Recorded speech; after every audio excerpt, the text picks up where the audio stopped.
so this episode of The Trade, we're going to be focusing on equities.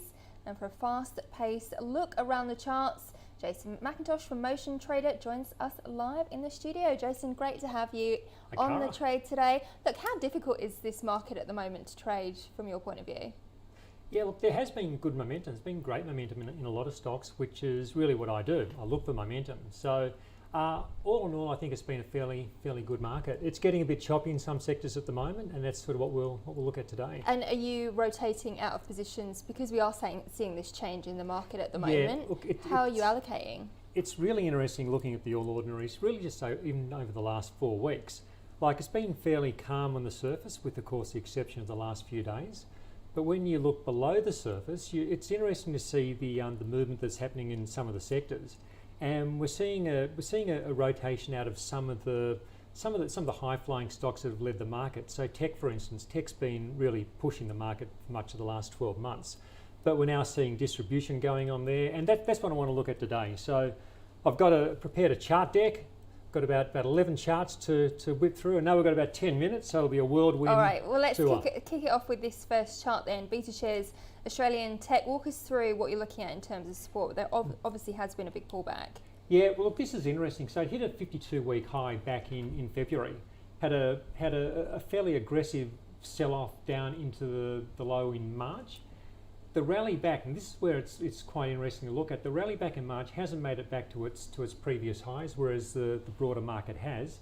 So it's really a case of, like, this is one of those classic signs of a market losing its momentum, and this really suggests that there's time for consolidation correction. And looking at that support level, which I've put on the chart. Now, I prepared this deck a couple of days ago, and since then we've come back and hit that support. I think it's going to break. I think we're going to see tech trade lower, and look, probably over the next few weeks, possibly the next beyond that. And one of the big losers has been Afterpay. It's seen some significant losses. We've got a chart here. Yeah, so look, this has been pretty much the pin-up stock for momentum over the last 12 months. And looking at Afterpay now, it's had, look, you see that same aggressive sell-off in the sector generally. The rally back, the bulls tried to buy the dip, take it higher. That rally didn't last very long. It only took really a couple of weeks for it to peak and roll over again. And the rollover has been, again, quite aggressive. Look at the moving averages now. They're starting to cross. So I've got a 50 and 100-day moving average there. They're crossing. The volume's been increasing on the sell-off. So this isn't got all the telltale signs for stock to stay away from, not to try and call a low on it, but just to step back and see what happens here. And of course, Zip kind of following in suit, although not as well traded, but it's still looking pretty nasty on the charts. Well, it's an interesting one. We actually spoke about this on the call about 6 weeks ago. So a viewer wrote in and said, hey, look, I've heard they could be listing in the US. Is it a good buy? And look, my comment at the time was, like, you look at this stock in December, it had a $2.8 billion market cap. 2 months later, it had an $8 billion market cap. So, and this is an ASX 200 stock. ASX 200 stocks don't usually treble in value in a couple of months. And so for me, that had all the hallmarks of a blow-off top, really a real euphoric push. And typically with these blow-off tops, you see the market ultimately come back to where it started. So that's around $5. So I think that target's still in play. I think we're going to see Zipco and the like come back further.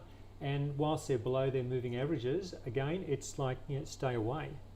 Of course, we can't talk about tech and not talk about international tech, because that's where the main play is. Of course, Elon Musk in focus this week with his Bitcoin tweets, but Tesla also seeing some losses. Yeah. Tesla's been sort of the flag bearer of the real big tech push over the last year, globally wise. And you look at this chart and look at the sell-off from January. So that's not a corrective sell-off. That's quite an impulsive, aggressive sell-off, which says that there's more going on here. It's quite. There's been a lot of distribution of this stock. Then you look at the rally off the lows a couple of months ago, and it's very choppy. It overlaps. It lacks the impulsive advance that was happening 6 months ago. And it only retraced around 50% of the fall. It's now rolling over again. It's accelerating to the downside. So again, I think we're going to make new lows from where we were a couple of months ago. a measured move from that first leg of the sell-off would suggest maybe around 450. So you never know, these things can go further. Look, I'm not predicting a bust or anything of that nature, but it's very much a case of the strong impulsive rally from last year is now over, and it's a time to stand back and not buy the dip. And just to give, like, you buy the dip a lot of people like to buy the weakness to get a bargain. But the next stock is sort of like a cautionary tale of why you don't buy the dip, because you're trading against a trend, you're going against momentum. So we've got this chart here of A2 milk. So A2 milk was a boom stock for several years, up 20-fold. But this is what happens. Every great run-up will at some point have a substantial correction, and the pullback will at some point become a rout. So again, it's not a prediction that tech's going this way, but that's the risk you face when you buy the dip. So anyone looking to buy the Afterpays or the Zips or the Teslas, they've got to be very clear about what's their exit strategy if it doesn't bounce, if it does keep falling. What are they going to do? Because you don't want to be left with something like an A2, which is down 70%. All right, so we looked at 3 or 4 really ugly charts when it comes to the tech sector. So if you're not buying tech anymore, what are you rotating into? Yeah, well, the rotation really seems to be moving into resources. So I've got a chart here of an ASX resource 200 ETF, and you can see it's breaking upwards. So whilst we've got tech rolling over and breaking down, resources are breaking out of, it's been in this broad, slightly upward sloping consolidation for the year so far, and now we've broken higher. There's strong volume. A lot of resource stocks are hitting 52-week highs, which is a good thing. Some people think 52-week high, well, it must be running out of steam, but it's actually a good sign that a market is strong and there's momentum behind it. And it's a broad story playing out across copper, iron ore, uranium. There's it's all based, I think, on this theme of infrastructure and green transformation, decarbonisation. And I think this theme is going to play out over the next few years. Of course, there's room for near-term consolidations and stuff. That's all normal. It should be expected. But I think this is a sector which is now going to possibly take leadership away from tech.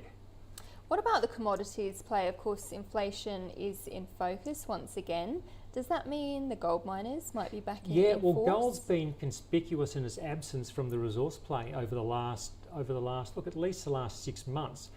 I think that's currently changing. I think we're close to getting a resurgence in gold. So this is the US listed GDX gold ETF. There's an Australian version, but I've used the US one because it takes the currency out of the price chart. And like I use algorithms now to look for momentum. So drawing the trend lines on this was a step back to my old days of just hand to eye charting. And there's this great trend channel there, and you can see the breakout that we've had.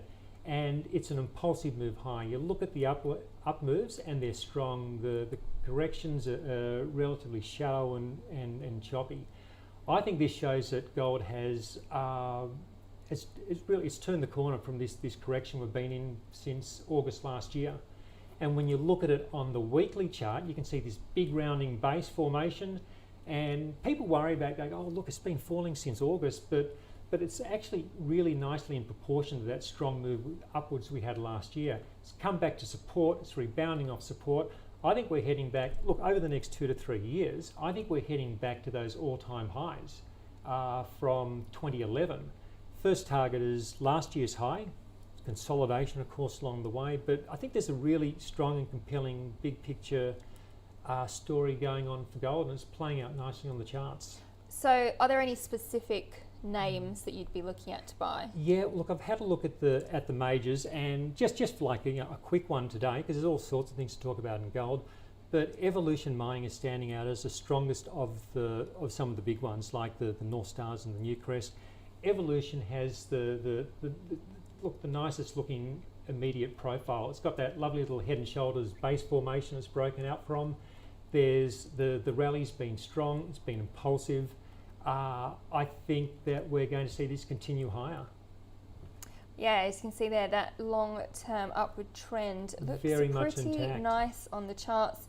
Jason, it's been great doing a roundup of the charts. I think we managed to get through maybe 10 there. So yeah, that was a lickety split. We did well. So basically, summing it up, rotation from tech into the resources sector, focusing in on gold. There's some spare gold's capacity looking there. like the interesting play, I think, for the next few months. Sounds great. Jason, thanks so much for joining us on the trade today. It's been fun as always, Kara. Thank you. Thanks.